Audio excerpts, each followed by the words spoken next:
Hello प्यारे बच्चों, कैसे हैं आप सभी। मैं हूं सर, आप सभी का स्वागत है हमारे आज के लेक्चर में। हमारा आज का lecture class 11th unit number 4 chemical bonding, और आज हम देखने वाले हैं हाइब्रिडाइजेशन। सॉरी, कल भी हमारे पास में टॉपिक था हाइब्रिडाइजेशन, आज भी हमारे पास में है हाइब्रिडाइजेशन, लेकिन आज हमारे पास में डी ऑर्बिटल उससे जुड़ जाएगा। कल हमारे पास में था, देखो आज हमारे पास में hybridization of elements involving D orbital. कल हमारे पास में था hybridization of elements involving S और पी ऑर्बिटल्स।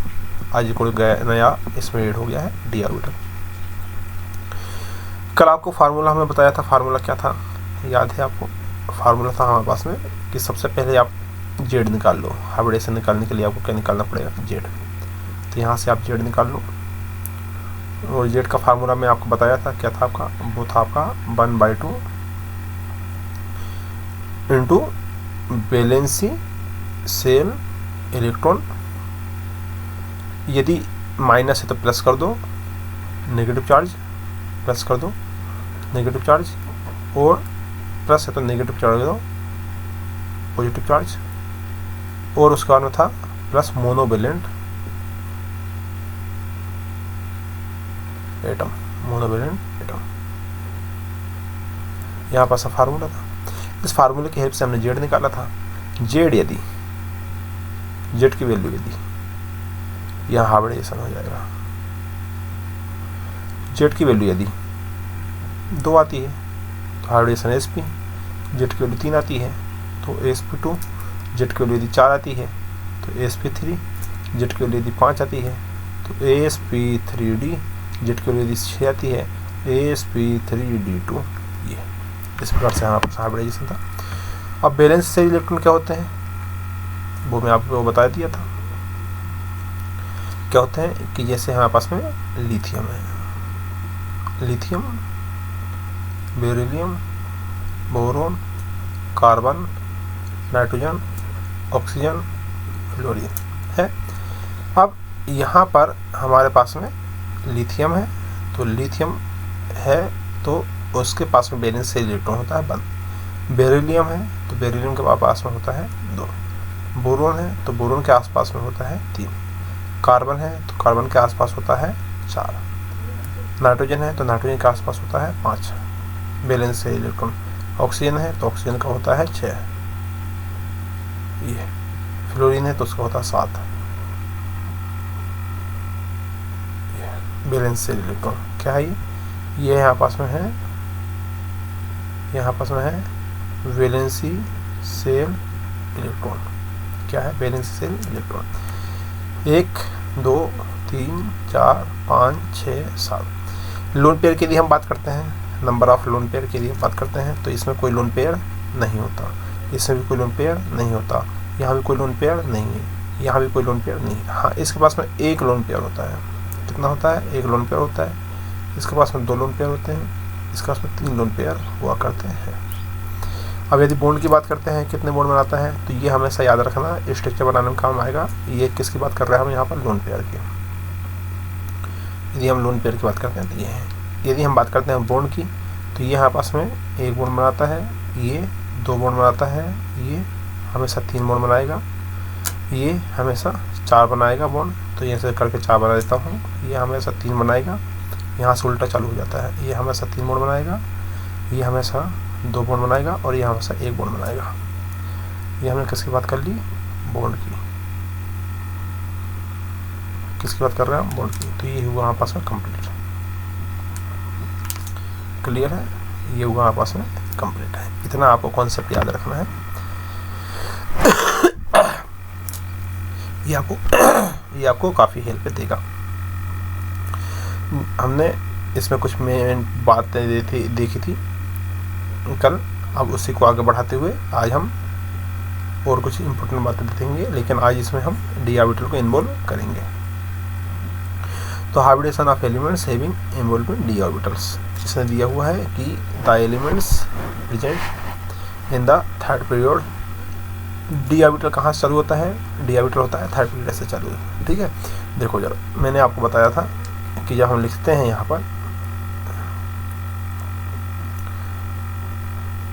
इसको एक काम करते हैं, यहाँ लिखा रहने देते हैं, यहाँ से चालू करते हैं अपन। जब हम लिखते हैं यहाँ पर लिथियम, ध्यान से देखना, यहाँ पर यहाँ लिखते हैं हम लिथियम, यहाँ लिखते हैं बेरिलियम, सॉरी गलती हो गया, यहाँ हम लिखते हैं हाइड्रोजन, यहाँ लिखते हैं लिथियम, यहाँ लिखते हैं सोडियम, यहाँ लिखते हैं पोटेशियम, यहाँ लिखते हैं बेरिलियम, यहाँ लिखते हैं बेटा मांगे कार, यहाँ लिखते हैं बैंगन आलू गाजर, यहाँ लिखते हैं का सी गए, यहाँ लिखते हैं नेपाल पाकिस्तान ऑस्ट्रेलिया, यहाँ है वो से ठीक हो। तो ये पीरियड नंबर है 1, ये पीरियड नंबर है 1। जब हम इसके लिए इलेक्ट्रॉन कॉन्फ़िगरेशन लिखते हैं 1 पीरियड के लिए, पीरियड के लिए यदि हम बात करते हैं, हम 1 पीरियड की बात करते हैं, तो 1 पीरियड में यदि हम इलेक्ट्रॉनिक कॉन्फ़िगरेशन लिखते हैं, इलेक्ट्रॉनिक कॉन्फ़िगरेशन लिखते हैं, तो हम लिखते हैं 1s2। लेकिन जब हम पीरियड 2 की बात करते हैं, यह है पीरियड 2, इस पूरी लाइन के लिए बात कर रहे हैं, ये पीरियड नंबर है 2। पीरियड हम 2 की बात करते हैं तो हम लिखते हैं यहाँ पर 1s2, 2s2 और 2p6। तो 1 तो यहाँ ले लिया 1, इसलिए 1 मत लिखो, यहाँ पर 1 हटा दो, तो हम क्या लिखते हैं, हम लिखते हैं 2 से स्टार्ट करते हैं। तो मैं इसको हटा दूँ, हटा दिया, तो 1 को ना लिखोगे तो भी चलेगा। तो यहाँ पास में क्या जाएगा, यहाँ पास हो जाएगा 2s2 और 2p6। अब यदि हम पीरियड नंबर 3 की बात करते हैं, किसकी बात करते हैं, हम बात करते हैं पीरियड नंबर 3 की, तो यहाँ पर हम क्या लिखते हैं, यहाँ पीरियड नंबर 3 में हम लिखते हैं 3s 3p और 3d, ये 3s2 3p6 3d10, ये हमने यहाँ पर लिखा। ये होता है यहाँ पास में इलेक्ट्रॉन कॉन्फ़िगरेशन, ये इलेक्ट्रॉन कॉन्फ़िगरेशन, ये होता है इलेक्ट्रॉन कॉन्फ़िगरेशन 1s2 2s2 और 3s वाला, ये होता है इलेक्ट्रॉन कॉन्फ़िगरेशन 2 वाला। तो कहने का मेरा मतलब ये है आपसे सिर्फ कि जब हम पीरियड नंबर 2 की बात कर रहे थे, मतलब इस वाली लाइन की बात कर रहे थे, लिथियम वाली लाइन की बात कर रहे थे, लिथियम बेरिलियम बोरोन की बात कर रहे थे, तो इस वाले पीरियड में जब इधर समझाते हैं, इस वाले पीरियड की यदि हम बात करते हैं, तो इस वाले पीरियड में कहीं भी डी ऑर्बिटल प्रेजेंट नहीं था। इन वाले एटम में डी ऑर्बिटल प्रेजेंट नहीं था। जैसे बोरोन लिखा, कार्बन लिखा, नाइट्रोजन लिखा, तो यहाँ डी नहीं था। लेकिन जैसे ही आप पीरियड नंबर 3 की बात करते हैं, जैसे ही आप पीरियड नंबर 3 की बात करते हैं, तो 3 से पीरियड नंबर 3 से यहाँ पास में डी चालू हो जाता है। तो डी चालू कहाँ होता है, पीरियड नंबर 3 से। अब यदि हम 4th की बात करेंगे, ये 4th पीरियड है, तो 4th पीरियड में यहाँ पास में एफ चालू और हो जाएगा। 4th पीरियड में यहाँ पास में एफ चालू हो जाएगा। कैसे हो जाएगा, 1s देख कैसे हो जाएगा आपका, 4 से चालू होता है 4s 4p 4d 4f, ये देखो। तो जैसे जैसे हम आगे बढ़ते जाते हैं, वैसे वैसे कोई ऑर्बिटल हमारे पास में बढ़ते जाता है। पहले यदि हम पे 1 की बात करते थे तो 1 में हमने एस था, लेकिन दूसरी की बात करें तो 2p भी आ गया, तीसरे की बात करें तो 3d आ गया, चौथे की बात करें तो 4f आ गया। तो अब यहाँ पर इन्वॉल्विंग हो रहा है, वो इसने बोला है, क्या बोला है इसने बोला है कि the elements present in the 3rd period, जो 3rd पीरियड में एलिमेंट्स प्रेजेंट है, जैसे ये वाले जो एलिमेंट्स की बात हो रही है, ये जो एलिमेंट्स पीरियड है प्रेजेंट है आपका 3rd पीरियड में, कि कहाँ गया वो, the elements present in the 3rd period containing D orbital, क्या कंटेन करता है, containing D orbitals in addition to S and P orbital. S और पी के साथ साथ डी ऑर्बिटल भी प्रेजेंट होता है, ये देखो है ना, 3rd में एस भी प्रेजेंट है यहाँ पास में, पी भी प्रेजेंट है यहाँ पास में, और यहाँ पर इनके साथ साथ डी भी प्रेजेंट होता है। 3rd पीरियड की बात यदि हम कर रहे हैं, period number 3, period number 3, sodium की बात करेंगे, मैग्नीशियम की बात करेंगे, एल्यूमिनियम की, इनमें सब में डी प्रेजेंट है, जबकि यहाँ पर डी प्रेजेंट नहीं था। ठीक है, the energy of the 3d orbitals are comparable to the energy of the s 3s and p मतलब 3p orbitals। उसने बोला है कि the energy of 3d orbitals are comparable to the energy 3s and 3p। किससे compare किया है energy को? 3s और 3p से। The energy of 3d orbitals are also comparable to those of 4s and 4p। orbitals is a consequence the hybridization involving their 3s, 3p, 3d or 3d, 4s and 4p is possible। however इस प्रकार से since the difference in energies of 3p and 4s orbitals is significant number, no hybridization involving 3p, 3d and 4s orbitals is possible। The important hybridization schemes involving s, p and d orbitals are summarized below। अब हमने ये सारी बात क्या बोल रहा है, ये सारी बात बोल रहा है कि इनकी जो एनर्जी होती है ये हमारे पास में कंपेरिजेबल होती है, क्योंकि हमने कल पढ़ा था कि वही ऑर्बिटल पार्टिसिपेट करते हैं जिनकी एनर्जी ऑलमोस्ट सेम होती है।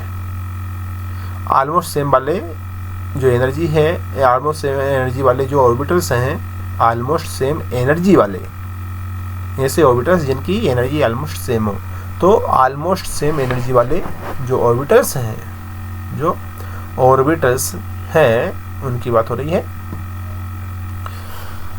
अब यहाँ यदि हम बात करते हैं शेप ऑफ मॉलिक्यूल्स, कहाँ गया, हम यदि इसकी बात करते हैं शेप ऑफ मॉलिक्यूल्स और आयंस की, यहाँ हाइब्रिडेशन का टाइप की बात करते हैं, एटॉमिक ऑर्बिटल्स की बात करते हैं और एग्जाम्पल की हम बात करते हैं। तो स्क्वायर प्लेनर,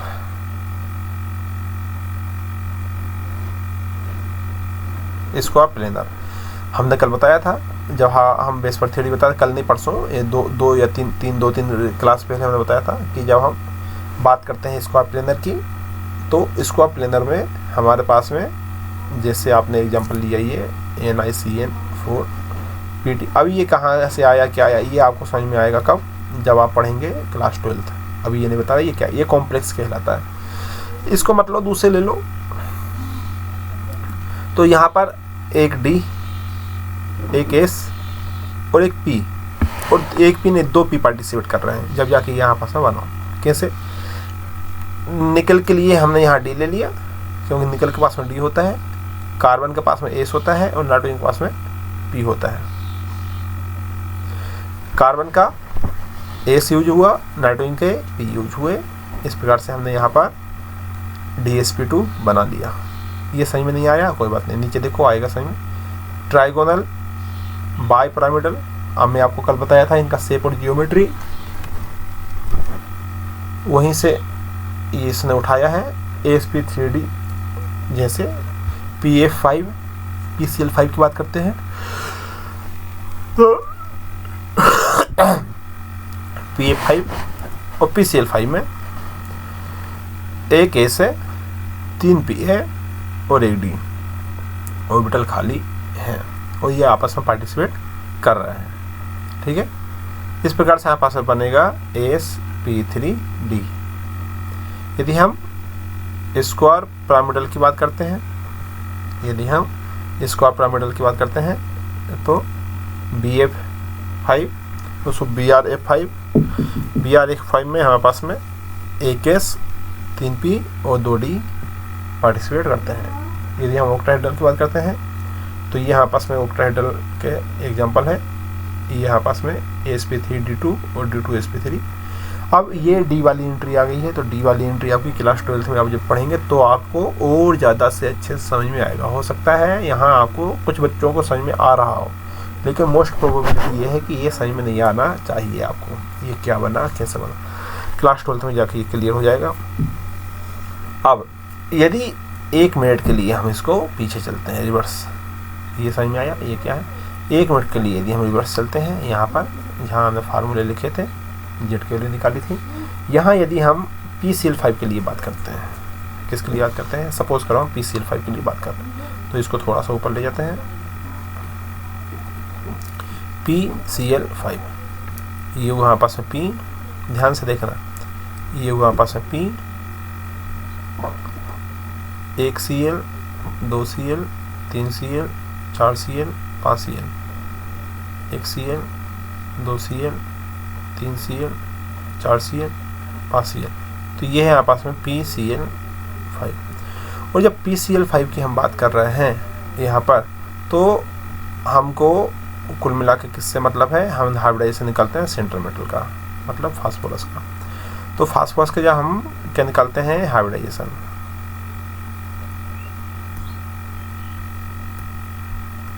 और हाइब्रिडेशन हमेशा सेंट्रल मेटल का निकाला जाता है। हाइब्रिडेशन हमेशा सेंट्रल मेटल का निकाला जाता है। अब किसी ने कहा फास्फोरस का बताइए कितना होगा हाइब्रिडेशन, तो ये देखो यहाँ पर सबसे पहले हम यहाँ देखते हैं ये फार्मूला लगा गया कि नहीं। 1/2 valence shell electron, positive charge हो तो लिखेंगे, नेगेटिव है तो उसको लिखेंगे मोनोवैलेंट एटम। तो यहाँ पर हाँ पास में जेड की वैल्यू निकाल के देखो जरा, ये है आपस में जेड, क्या आएगा? 1/2 फार्मूले में था, into balance cell electron. Phosphorus के कितने होते हैं? 5। ये देखो फास्फोरस के कितने होते हैं? 5। ये लिखा नाइट्रोजन नेपाल के नीचे, नाइट्रोजन पाकिस्तान, नाइट्रोजन के नीचे। तो बैलेंस सेल इलेक्ट्रॉन कितने हैं? 1 2 3 4 5। ये तो लोन पेयर है, ये क्या है? लोन पेयर है। तो बैलेंस सेल इलेक्ट्रॉन की बात कर रहे हैं तो 5 है, 5 हो गए। पॉजिटिव चार्ज है? नहीं है। नेगेटिव चार्ज है? नहीं है। मोनोवैलेंट एटम 1 2 3 4 5, 5 लगे हुए हैं। तो क्या हो जाएगा यहाँ से? 1/2 इंटू 10 काटो, 5 आएगा। तो यहाँ जेड की वैल्यू कितनी आई? जेड की वैल्यू यहाँ पास में 5। 5 के लिए हम क्या लिखते हैं? sp3d। ये देखो मैंने ये लिखा था, जेड की वैल्यू 5 आती है यहाँ पास में, यहाँ लिखा था जब जेड की वैल्यू 5 आती है तो sp3d। अब ये देखो कहाँ गया? ये PCl5 यही था। अब बताओ कितनी है जेड की वैल्यू? 5 है। तो sp3d हमने निकाला, यहाँ भी क्या निकला है? sp3d। इस प्रकार से आप कर सकते हो। यहाँ ऐसे शिफ्ट में भी आप करके देखना, आप समझ जाएगा। हाँ, इनमें ये फार्मूले नहीं लगेंगे, इनके लिए आपको कॉम्प्लेक्स के लिए आपको याद रखने पड़ेंगे।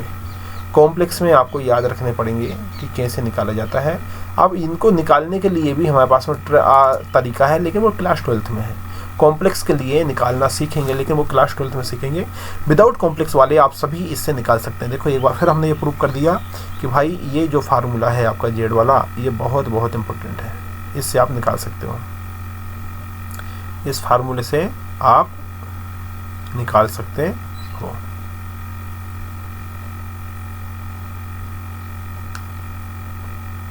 ये फार्मूला याद रख लेना, ठीक है। जेड की वैल्यू याद रख लेना, और ये बहुत इम्पोर्टेंट है। ये सारा जो मैं लिखा ना, very very very IMP important, बहुत बहुत इम्पोर्टेंट है। ये सारा आपका बहुत ज़्यादा क्या है? इम्पोर्टेंट है। आगे बढ़े।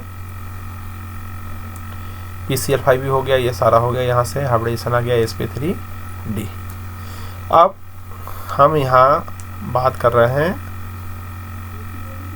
इसकी कि पहला formation of PCl5 sp3d hybridisation. अब ये हुआ कैसे, उसने इसको डिटेल में बताया है। देखो हम भी यहाँ पर देखते हैं इसको। देखो प्यारे बच्चों, फॉर्मेशन ऑफ PCl5 मतलब sp3d हाइब्रिडेशन का कैसे हुआ। तो the ground state and the excited state outer electronic configuration of phosphorus Z15, phosphorus का atomic number होता है 15, the are represent below। जैसे जो फास्फोरस हमने लिखा तो हम क्या लिखते हैं? हम लिखते हैं 1s2 2s2 2p6 3s2 3p6 3। ये हम लिखते हैं। समझ में आ रही है? नहीं आ रही है? देखो समझो इस बात को। एक्चुअली ये होता कैसे है उसको समझो। हम लिख रहे हैं यहाँ पर हाइब्रिडाइजेशन पी सेल्फ हाइड्रा।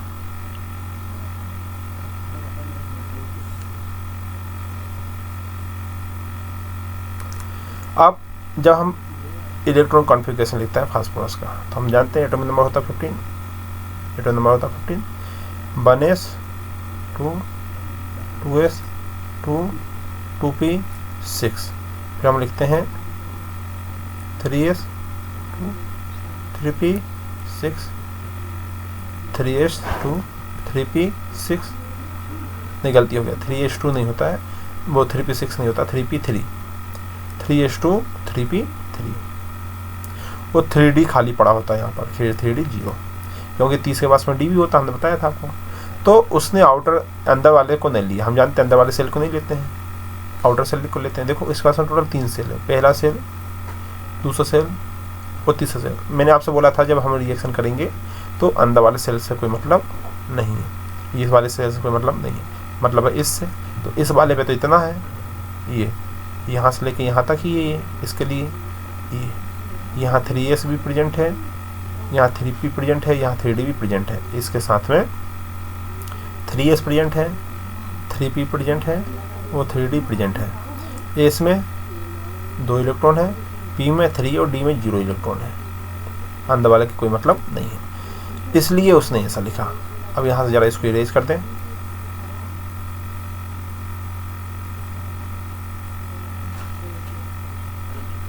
देखो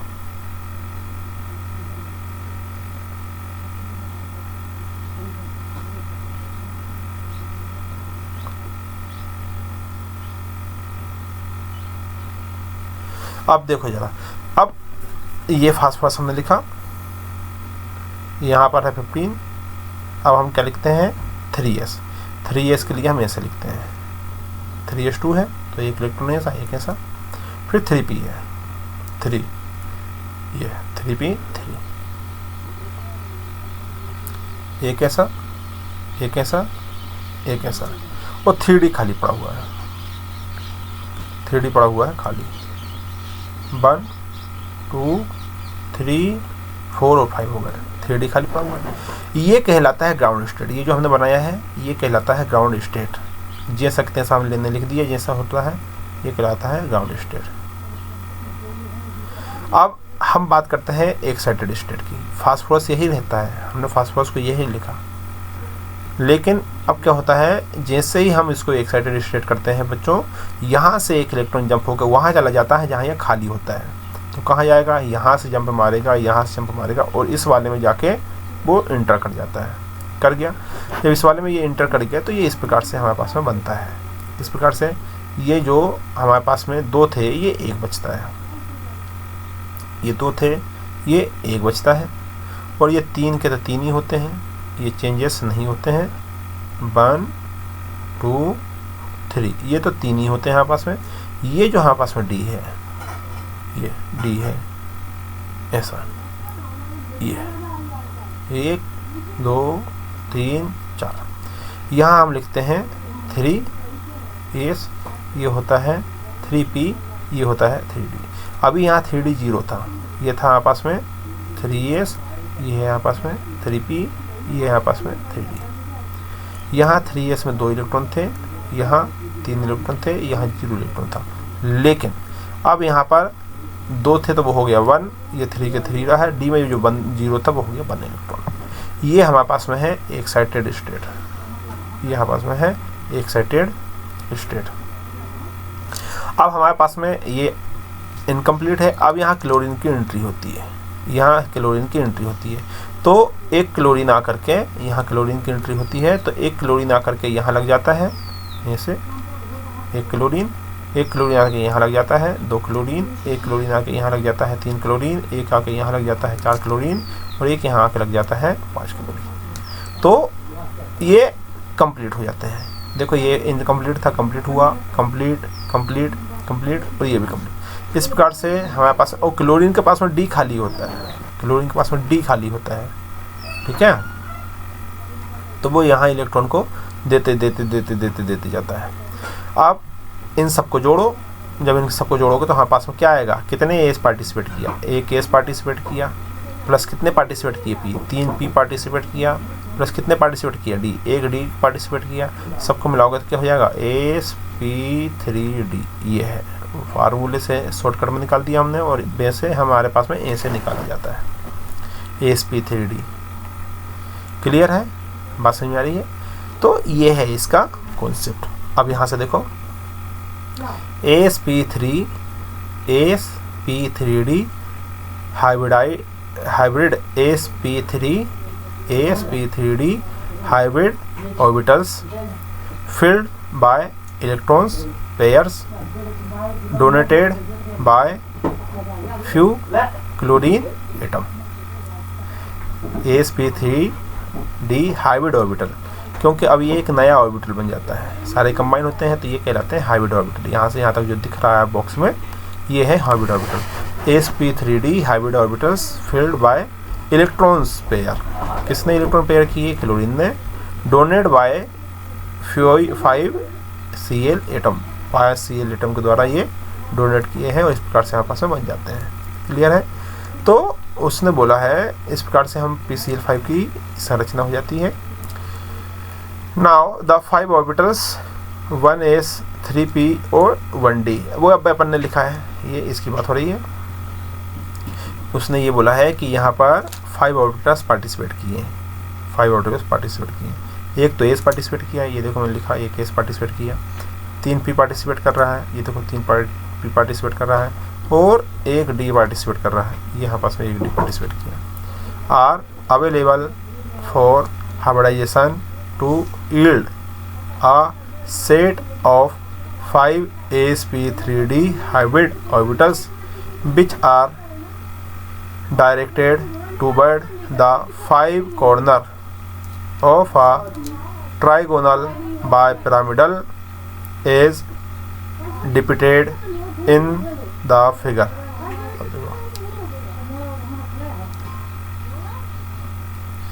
समझ में आया इस प्रकार से।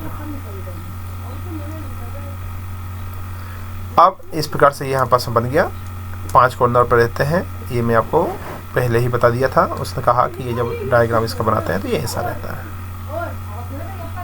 ये डायग्राम बनाते हैं तो इसको ऐसे बनाते हैं।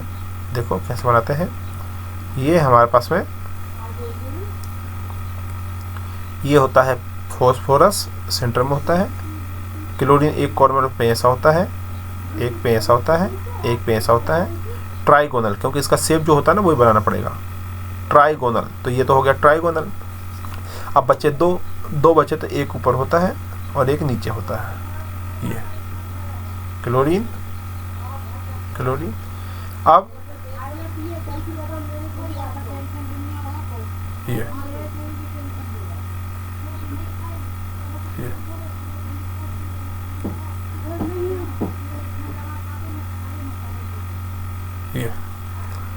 ठीक है, ट्राइगोनल, एक डायरेक्शन में ये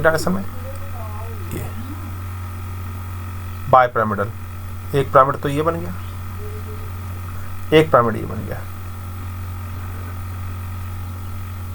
एक पिरामिड ये बन गया, ट्राइगोनल बाय पिरामिडल। अब इसमें क्या होता है, ये दिया हुआ है, ये जो दिया है ना वो यही है, ठीक है, समझ रहे हो, ऐसे बना हुआ है। ये 3 एक प्लेन में है, ये जो 3 है ना, ये 3 ये एक प्लेन में है, ये तीनों,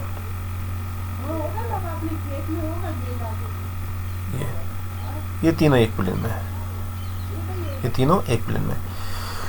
अब क्या हुआ, ये क्या होता है एक्चुअली प्यारे बच्चों, ये ऐसा होता है कि जब इसको हम थोड़ा सा हीट कर देते हैं, ध्यान से देखना, मैं यही कॉन्सेप्ट बता देता हूँ। जब इसको थोड़ा सा हीट करते हैं, तो थोड़ा सा हम हीट कर देते हैं, ये वाला क्लोरीन में रिपल्सन हो जाता है, जिससे ये टूट जाता है, तो हमारे पास में फास्फोरस का एक नया स्ट्रक्चर बनता है। ये जो एक प्लेन में है ना वो ये बचता है, ये स्टेबल वाला, ये PCl3 वाला बचता है, प्लस Cl2 यहाँ से निकल जाता है। मतलब जब PCl5 को आप हीट करोगे, मतलब जब आप PCl5 को हीट करोगे तो ये टूट जाएगा PCl3 में प्लस Cl2 में, ये स्टेबल होता है। तो हमेशा PCl5 के साथ ब्रेक हो जाएगा PCl3 में, याद रखना कि जब भी आप PCl5 को हीट करोगे, PCl5 को जब भी आप हीट करोगे किस में बदल जाएगा, PCl3 में बदल जाएगा प्लस Cl2 में बदल जाएगा। ये आपका इंपॉर्टेंट है, very very very IMP। Unstable होता है, ये वाले क्लोरीन टूट के निकल जाते हैं, ये वाले जो क्लोरीन है ना ये टूट के चले जाते हैं, निकल जाते हैं। क्लियर है, बात समझ में आ रही? तो ये हमारे पास में कंप्लीट हुआ। अब इसमें क्या बचा, ये सारी बात इसमें देख लेना, एंगल वगैरह क्या है मैं आपको पहले बता दिया था। ये हुआ हमारे पास में कंप्लीट। अब आता है दूसरा SF6 फॉर्मेशन ऑफ SF6 मतलब sp3d2 हाइब्रिडेशन। अब ये हम कल बात करेंगे, आज इसकी बात हम नहीं करेंगे। आज के लेक्चर यहीं पर कंप्लीट करते हैं और मिलते हैं आपसे आने वाले लेक्चर में। पढ़ाई करते रहिए। Wish you all the best. Thank you.